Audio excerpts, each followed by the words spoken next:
रामायण कथा। रावण को शूर्पणखा का धिक्कार। रावण के मारीच के पास से लौट आने के कुछ काल पश्चात ही शूर्पणखा उसके पास आ पहुंची। उस समय रावण अपने मंत्रियों से घिरा हुआ था। स्वर्ण सिंहासन पर आरूढ़ रावण बैठे ही शोभा पा रहा था, जैसे सोने के ईंटों से निर्मित यज्ञ वेदी में घी के द्वारा प्रज्वलित अग्नि। समर भूमि में सब साक्षात यमराज की भांति दिखाई पड़ने वाले रावण ने देवता, गंधर्व आदि सभी को जीत लिया था। राजोचित लक्षणों से संपन्न रावण ने दैवधर्मिणी रावण ने नीलम तथा तपाए हुए सोने से निर्मित आभूषणों से अलंकृत हो रहा था। उसके अंगों पर विष्णु के चक्र तथा देवताओं के विविध आयुधों के अनेक प्रहार हुए थे, किंतु इन प्रहारों के बाद भी उसका कोई भी अंग खंडित नहीं हुआ था। वह रावण पर्वत शिखरों को तोड़कर फेंक देने वाला, देवताओं को रौद्र डालने वाला, धर्म को जड़ से काट देने वाला, दूसरे की भर्याओं के सतीत्व का नाश करने वाला, यज्ञों में विहीन डालने वाला तथा दिव्य शास्त्रों का प्रयोग करने वाला था। उसने समुद्रों तथा पर्वतों पर विजय प्राप्त किया था, नागराज वासुकी को परास्त किया था, तक्षक की प्रिय पत्नी का हरण किया था, कुबेर पर विजय प्राप्त कर उससे पुष्पक विमान छीन लिया था। इंद्रादि समस्त देवता उससे भयभीत रहते थे। वायु देवता उस पर पंखा डुलाते थे। वरुण उसके यहाँ पानी भरता था और वह मृत्यु को भी परास्त करने की सामर्थ्य रखता था।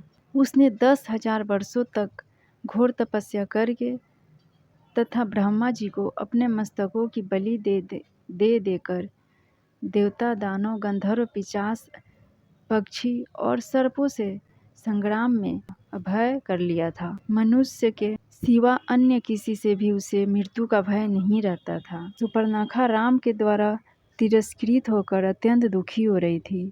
उसने रावण के पास आकर क्रोध से फुफकारते हुए कहा, धिक्कार है तुम्हारे पराक्रम पर और तुम्हारे इन मंत्रियों पर। तुम अपनी विलासिता में डूबे हुए हो।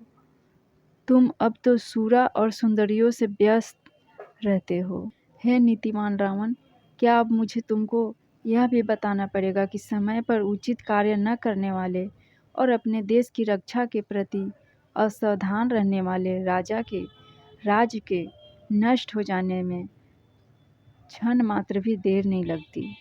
तुम्हें ज्ञात होना चाहिए कि वृक्ष से गिरे हुए पत्ते और राज से च्युत राजा का मूल्य कोई नहीं होता। प्रजा उसी राजा की पूजा करती है जो स्थूल आँखों से सोता है, किंतु नीति की आँखों से जागता है, जिसका क्रोध प्रलयंकर और प्रसन्नता सुखदायी है।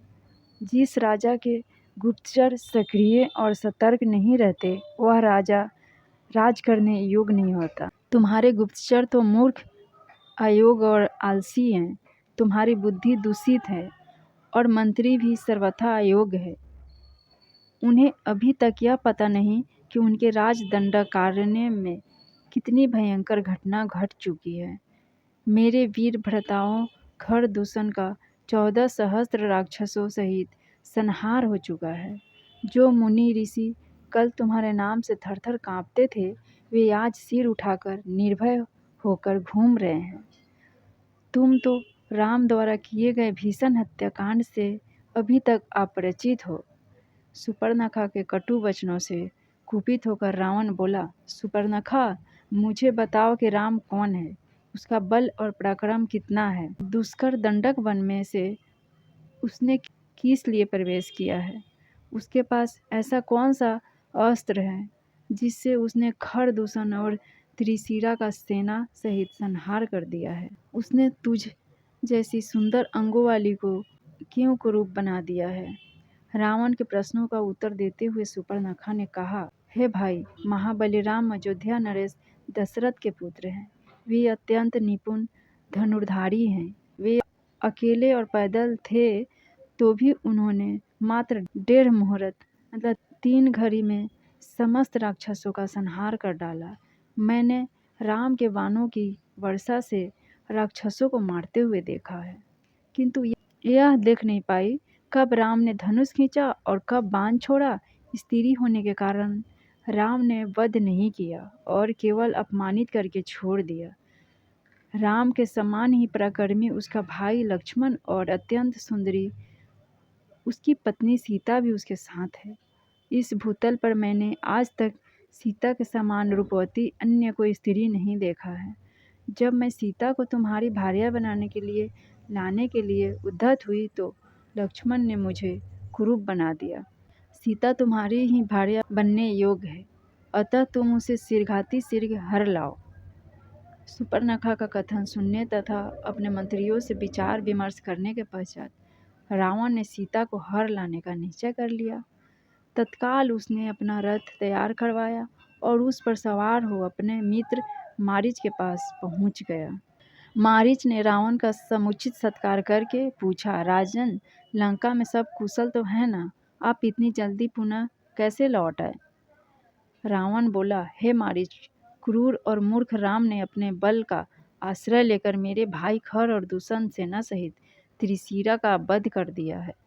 उसने मेरी बहन सुपर्णखा को भी कुरूप बना दिया है। तुम मेरे मित्र हो, मित्र की संकट के समय मित्र ही काम आता है।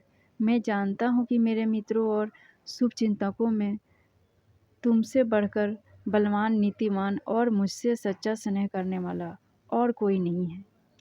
अतः हे मारीच, मैं चाहता हूँ कि तुम रजत बिंदुओं वाला स्वर्ण मृग बनकर राम के आश्रम के सामने जाओ।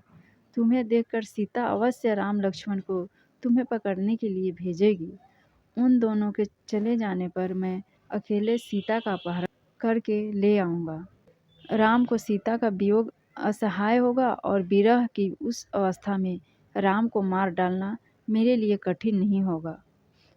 रावण के वचन सुनकर मारीच बोला, हे लंकापति, जैसे कि मैं पहले भी कह चुका हूँ कि ऐसा करना तुम्हारे लिए उचित नहीं होगा। यह कार्य तुम्हारे जीवन के लिए काल बन जाएगा। आश्चर्य की बात है कि वेद शास्त्रों के ज्ञात होते हुए भी तुम पराय स्त्री हरण जैसा भयंकर पाप करने जा रहे हो। तुम्हें ज्ञात होना चाहिए कि राम के क्रोध से तुम बच नहीं सकोगे। मारीच के इस उत्तर से क्रोध होकर हाथ में खड्ग लेकर रावण बोला, मारीच, मैं तुझे अपना मित्र समझकर तेरे पास आया था, तेरा अनर्गल प्रलाप सुनने के लिए नहीं। तेरी कायरतापूर्ण युक्तियों को सुनकर मैं अपना विचार नहीं बदल सकता। सीता का हरण मैं अवश्य करूँगा और तू मेरे आज्ञा का पालन भी करेगा। यदि तू मेरा आज्ञा का पालन मेरे इस कार्य में सहायता नहीं करेगा तो राम लक्ष्मण से पहले मैं तेरा वध करूँगा। रावण के क्रोध से भयभीत होकर मारीच ने अपनी सहमति दे दी। उसकी सहमति से प्रसन्न होकर रावण बोला, अब सिद्ध हो गया कि तू मेरा परम मित्र है। रावण उसे लेकर दंडक वन में पहुंच गया। राम के आश्रम की खोज करने लगा। जब आश्रम मिल गया तो मारीच ने रावण के निर्देशानुसार मृग का रूप धारण किया और आश्रम के निकट विचरण करने लगा। इस अद्भुत स्वर्ण मृग की शोभा देखकर सीता आश्चर्यचकित रह गई और विस्मित होकर के पास पहुंची। मायावी मारीच ने अपनी मृग सुलभ क्रीड़ाओं से सीता का मन मुग्ध कर लिया था। आगे की कहानी मैं दूसरे वीडियो में बताऊंगी फ्रेंड्स। मेरे वीडियो को लाइक शेयर सब्सक्राइब जरूर कीजिए। थैंक यू, नमस्कार।